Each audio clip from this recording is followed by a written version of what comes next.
नमस्कार दोस्तों, स्वागत है आपका आपके अपने YouTube चैनल दीपक रचित कथा में। दोस्तों, जैसा कि हम सभी जानते हैं कि कोई भी त्योहार हो या कोई इवेंट, उसे मनाने के पीछे कुछ कारण होते हैं। जैसे दिवाली और दशहरा का त्योहार हम इसलिए मनाते हैं क्योंकि इस दिन भगवान राम वन से वापस अयोध्या वापस आए थे। इसी प्रकार धनतेरस का भी अपना महत्व है। ऐसे में हम आपको बता दें कि आखिर धनतेरस का क्या महत्व है और इसे क्यों मनाया जाता है। दोस्तों, पौराणिक कथा के अनुसार धनतेरस का संबंध समुद्र मंथन से है, क्योंकि समुद्र मंथन से कार्तिक माह के कृष्ण पक्ष की त्रयोदशी के दिन भगवान धनबल तरी अपने हाथों में अमृत कलश लेकर प्रकट हुए थे। मान्यताओं के अनुसार सृष्टि में चिकित्सा विज्ञान के विस्तार के लिए ही भगवान विष्णु ने धन्वंतरी का अवतार लिया था और वे देवताओं के वैद्य भी हैं। इनकी पूजा करने से आरोग्य, सुख यानी स्वास्थ्य लाभ मिलता है।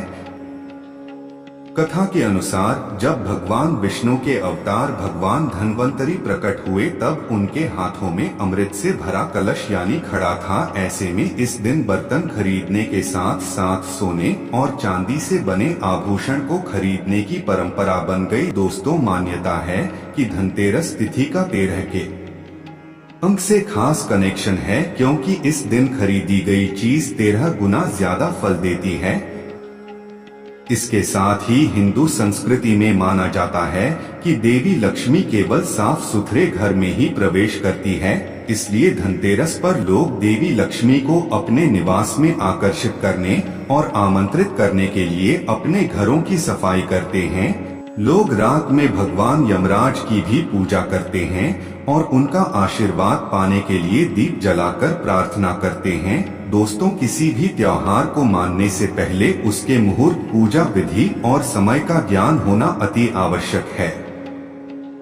साथ ही अगर वह धनत्रयोदशी जैसा त्योहार है तो खरीदारी के मूल को भी जानना जरूरी है।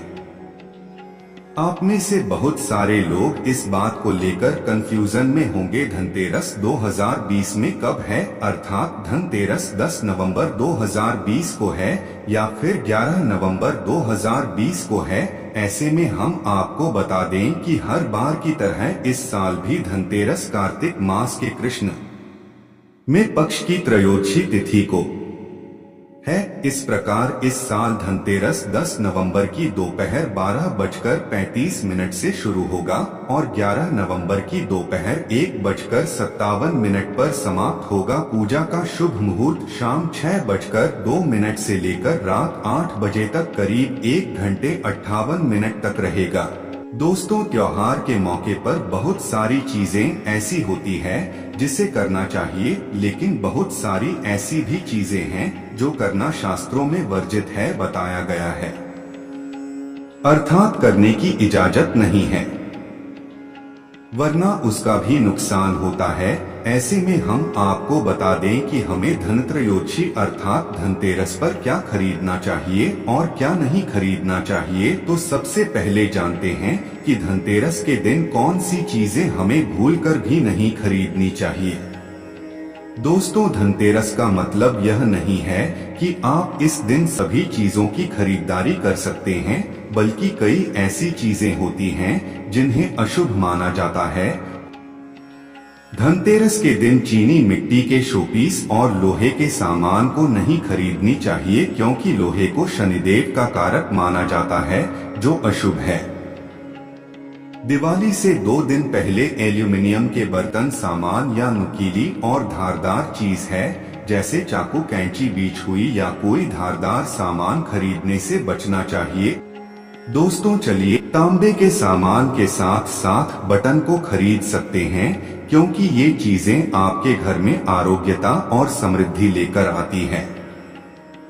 साथ ही इस दिन झाड़ू खरीदना भी शुभ माना जाता है, क्योंकि झाड़ू को माँ लक्ष्मी का प्रतीक माना जाता है और नई झाड़ू को लाने से लक्ष्मी का आगमन होता है।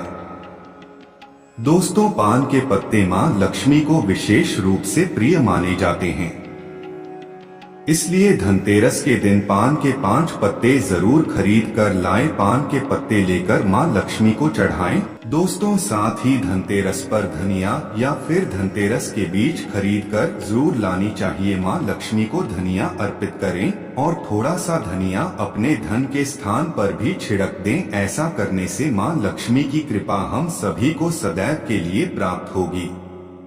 धनिये को खुशहाली का प्रतीक भी माना जाता है। ध्यान रखें कि इस धनिये का प्रयोग खाने में नहीं करना चाहिए। धनतेरस के दिन लक्ष्मी चरण घर में लाना बहुत शुभ माना जाता है।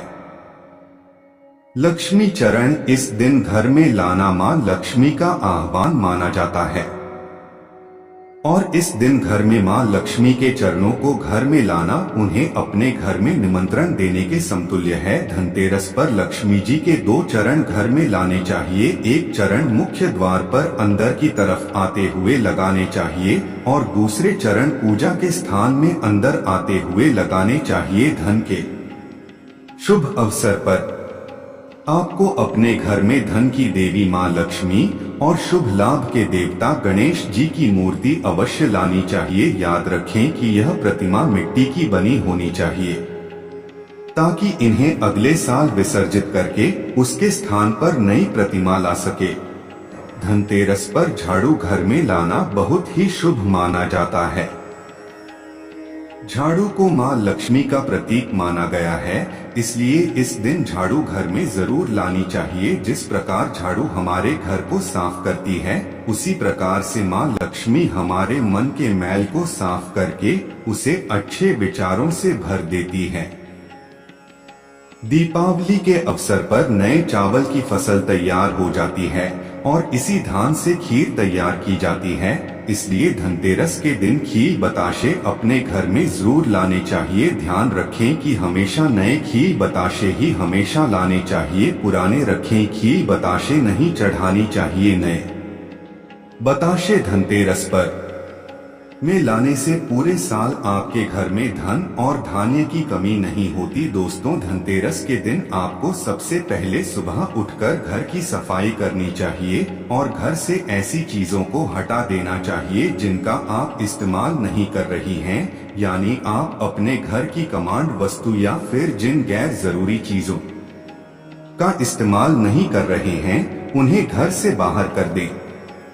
आपको इस दिन अपने घर की सजावट फूलों से करना चाहिए और घर पर चांदी लाना चाहिए। इसके साथ ही माता लक्ष्मी की पूजा करते हुए उन्हें कमल पुष्प अर्पित करना चाहिए।